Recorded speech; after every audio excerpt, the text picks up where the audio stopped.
सभी भक्तों हरे को कृष्ण दंडवत प्रणाम। प्रणाम। हरे कृष्ण के दंड प्रणाम। हरे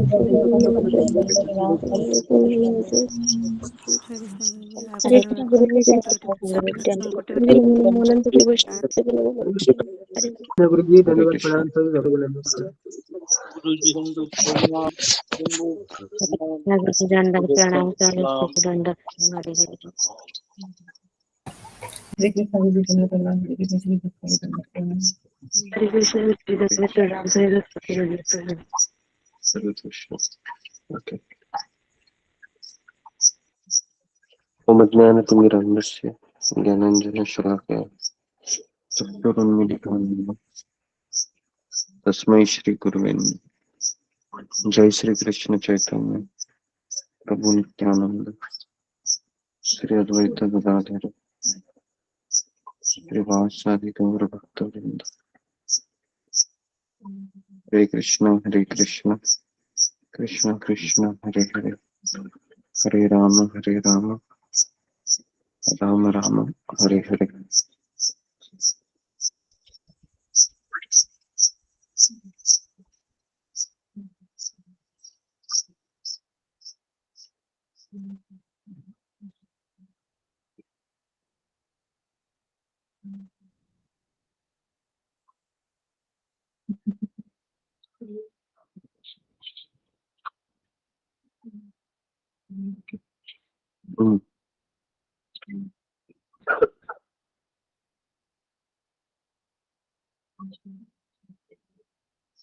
जी, तो भक्ति में आगे बढ़ाने के लिए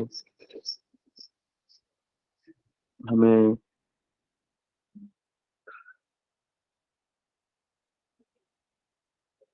तीन चीजों की आवश्यकता होती है। इस पे हमने 2 दिन पहले चर्चा की थी या 3 दिन पहले चर्चा की थी। हम देखते हैं कि हरे कृष्ण महामंत्र के जप में हमें बहुत ज्यादा जरूरी होता है कि हम इसको ध्यान पूर्वक जप करें। ध्यान पूर्वक जप करने के लिए सबसे पहले है कि हमारा मन है वो स्थिर होना बहुत आवश्यक है। अगर आप मानसिक रूप से परेशान हैं और अगर आप जप करने के लिए बैठे हैं तो शायद ऐसा हो सकता है कि जप करने का आपका इच्छा ही ना हो या हमारा मन ही ना हो, क्योंकि मन है वो इतना पीड़ित है अभी पिछले दिन के कार्यों से, या फिर मैंने इसके पहले भी कहा था कि हमारा जपा है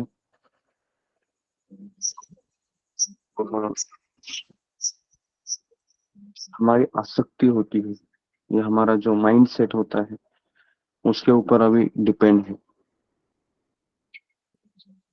जब तक वहां पर सब कुछ अच्छा हो रहा है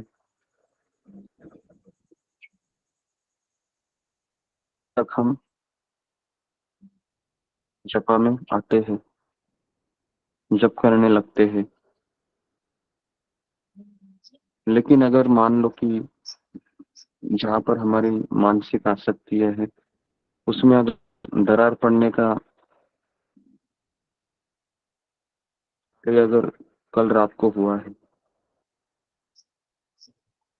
तो फिर हमारी पहले तो इच्छा नहीं होगी जप करने की, और अगर आप जप करने के लिए बैठते भी हैं तो भी मन बार बार उसी चीजों पे चला जाएगा और उस समय उस दिन का आपका जपा का संघर्ष बहुत ज्यादा बड़ा होगा।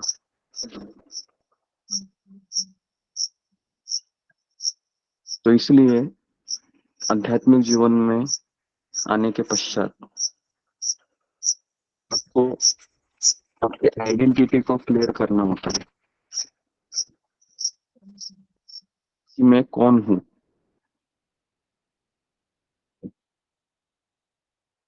ऐसा है कि हाँ,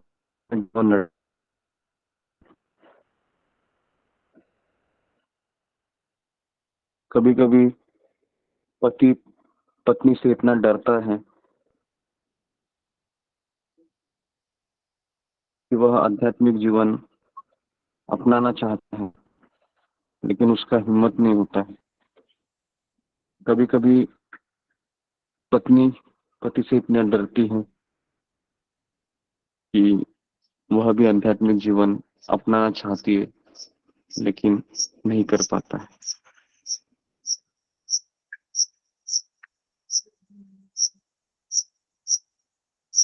तो इसलिए हमें ये चीज क्लियर होना चाहिए कि मैं कौन हूँ।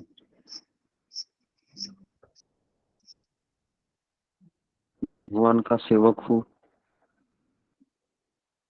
अगर मैं भगवान का अंश हूँ, श्री कृष्ण का, तो ये विचार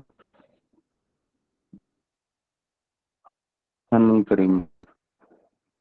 लेकिन इस चीज को भूल जाते हो कि मैं कौन हूँ, तो फिर ये विचार आपको बहुत पीड़ित करेंगे। क्योंकि अभी हम दो जगह पर जूझ रहे हैं। पहला कि मुझे भौतिक जीवन के दायित्व को निभाना है, और दूसरा कि मुझे आध्यात्मिक जीवन का निर्वहन भी करना है। तो कुछ व्यक्ति अगर सही मार्गदर्शन ना हो तो वह ऐसे गलत गलत निर्णय लेता है अपनी ही मन से, और उसको भविष्य में बहुत पछताना पड़ता है।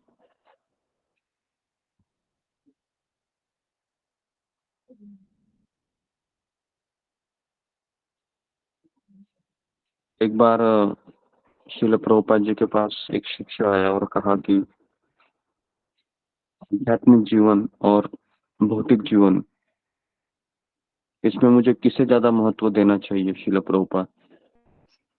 प्रभुपाद ने कहा कि अभी तुम गृहस्थ हो, तुम्हारे लिए दोनों जरूरी है। तो उन्होंने कहा कि प्रभुपाद जी मुझे एक ही कोई बताइए। प्रभुपाद जी बोले कि भौतिक जीवन तो असंभव है कि उसका कभी हल निकले इस संसार में, कि भौतिक संसार है केवल हमारी मिथ्या धारणा पे आधारित है कि मैं किसी की पत्नी हूँ, मैं किसी का पति हूँ, मैं किसी का पुत्र हूँ। तो इसलिए वो तो असंभव है कि कभी सब कुछ ठीक होगा। लेकिन आध्यात्मिक जीवन है, संभव है, लेकिन वहां पर भी संघर्ष काफी है। तो इसलिए आध्यात्मिक जीवन को ज्यादा महत्व देना चाहिए।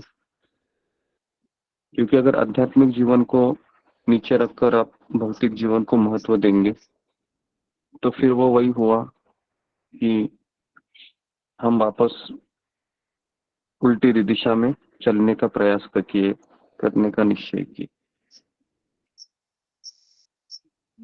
कभी कभी व्यक्ति को लगता है कि मैं भक्ति कर रहा हूँ, लेकिन ऐसा होता है कि वो भक्ति इसलिए करता है ताकि मेरा भौतिक जीवन है, मेरा जो संसार है वो अच्छे से चलता रहे। लेकिन कृष्ण है, ये धीरे धीरे धीरे धीरे हमारे भौतिक जीवन में दरार उत्पन्न करते हैं। तो फिर आप ये सवाल पूछेंगे कि कृष्ण गीता में कहते हैं कि आपके कर्तव्य भी आपको निभाने हैं, लेकिन मैं वापस कह रहा हूँ, भगवत गीता ये आध्यात्मिक जीवन का एबीसीडी वाला किताब है।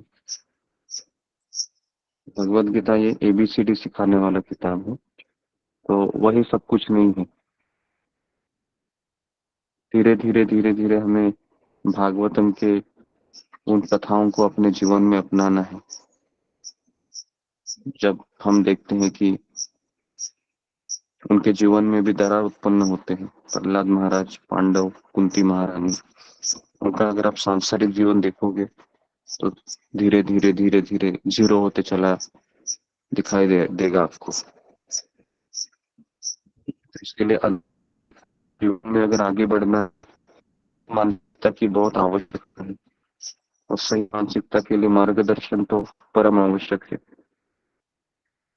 तो इसके लिए हम जपा हमारा ऐसा होना चाहिए कि इन चीजों का हमको पता होना चाहिए कि मेरे लिए आध्यात्मिक जीवन और भौतिक जीवन, इन दोनों में बैलेंस करने के लिए एक चीज याद रखिए कि एक समय ऐसा आएगा ये बैलेंस नहीं कर पाएंगे आप, और आपको भौतिक जीवन छोड़ना पड़ेगा एक दिन। और उस समय आपकी परीक्षा रहेगी कि अब मैं क्या करूं। अगर ये नहीं करेंगे तो हमारी, आपको पता है वो स्टोरी कि जहाज चला रहे हम, बहुत परिश्रम कर रहे हैं, लेकिन एक चीज जहाज का जो नौका चलाने वाला होता है उसने किया नहीं। इसके लिए वो जहाज कभी आगे बढ़ा ही नहीं। इतना मेहनत कर रहा है बेचारा, तो क्या क्या नहीं किया था उसने, नौका वाले ने? तो उसने लंगर नहीं खोला था गुरु। हाँ, तो उसने अपना लंगर ही नहीं उठाया, भूल गया बेचारा। तो यही चीज हमारे साथ नहीं होनी चाहिए कि हम इतनी मेहनत कर रहे हैं सुबह उठ के, लेकिन लंगर उठाया है या नहीं, इसको भी चेक करना जरूरी है। तो यहाँ पर मैं रुकता हूँ। सबका बहुत बहुत धन्यवाद। तो हरे कृष्ण महामंत्र को बहुत लगन से करने की कोशिश कीजिए ताकि भीतर हमें वो शक्ति मिले, धीरे धीरे हम आगे बढ़े। हरे कृष्णा कृष्ण कृष्ण हरे हरे कृष्ण।